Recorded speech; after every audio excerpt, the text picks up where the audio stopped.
नमस्ते।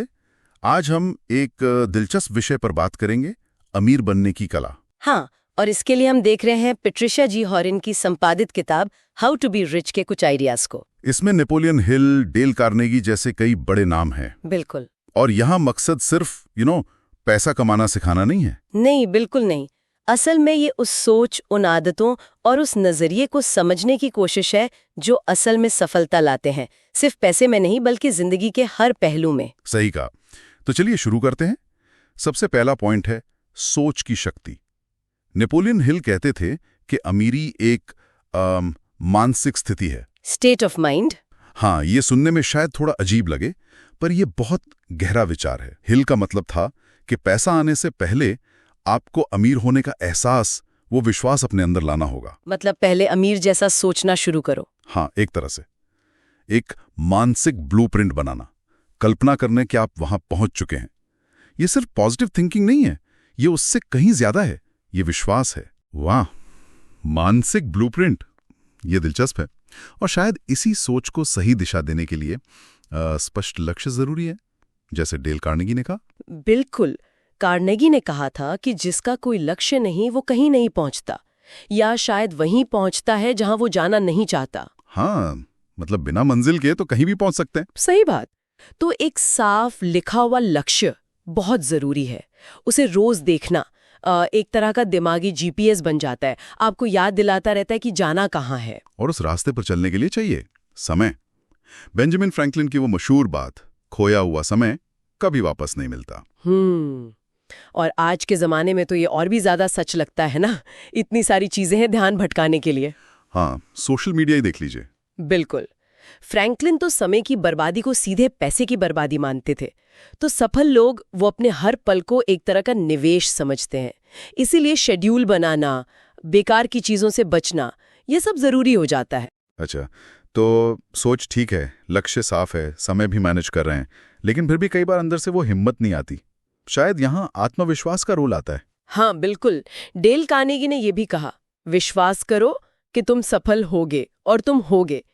ये self belief शायद सबसे बड़ी दौलत है। ये अंदर की ताकत है जो मुश्किलों में काम आती है। हाँ, क्योंकि असफलताएं तो आएंगी ही, रास्ता सीधा नहीं होता, लेकिन उनसे सीखकर खुद को मोटिवेट करते रहना, वही कुंजी है। रोज खुद को कहना, मैं कर सकता हूँ। ये सिर्फ कहने की बात नहीं, ये सच में असर करता है। सही कहा। और फिर आता है पैसा। पीटी बर्नम ने कहा था, पैसा बेहतरीन सेवक है लेकिन भयानक मालिक। इसका क्या मतलब समझें? मतलब पैसे को एक साधन समझो, मंजिल नहीं। उसे अपने लक्ष्यों को पूरा करने के लिए इस्तेमाल करो, लेकिन उसका मालिक मत बनने दो। हाँ, जब पैसा आप पर हावी हो जाता है, या तो आप उसके डर से कुछ करते नहीं, या फिर उसे कमाने के चक्कर में सब भूल जाते हैं, तब वो मालिक बन जाता है। उसे कंट्रोल करना सीखना है। और कंट्रोल करने में शायद थोड़ा जोखिम लेना भी शामिल है, कैलकुलेटेड रिस्क जिसे कहते हैं। हाँ, लेकिन ध्यान देना होगा सोच समझकर वाले हिस्से पर, अंधाधुंध नहीं। नफा नुकसान का अंदाजा लगाकर फिर हिम्मत दिखाना। और इसके साथ ही चाहिए धैर्य।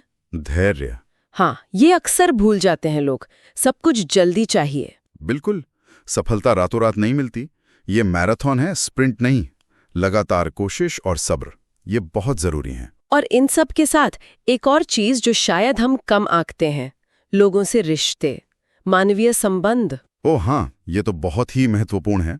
डेल कार्नेगी के हिसाब से तो आपकी सफलता सीधे इस बात पर निर्भर करती है कि आप लोगों से कैसे पेश आते हैं। ऐसा क्यों? देखिए, अच्छे रिश्ते आपको मौके देते हैं, सपोर्ट देते हैं, बिजनेस में मदद करते हैं। दूसरों के प्रति सहानुभूति, उनकी तारीफ करना, ये छोटे छोटे निवेश हैं जिनका फायदा बहुत बड़ा होता है। तो कुल मिलाकर ये किताब यही बता रही है कि अमीर बनना या सफल होना ये कोई लॉटरी नहीं है। नहीं, बिल्कुल नहीं।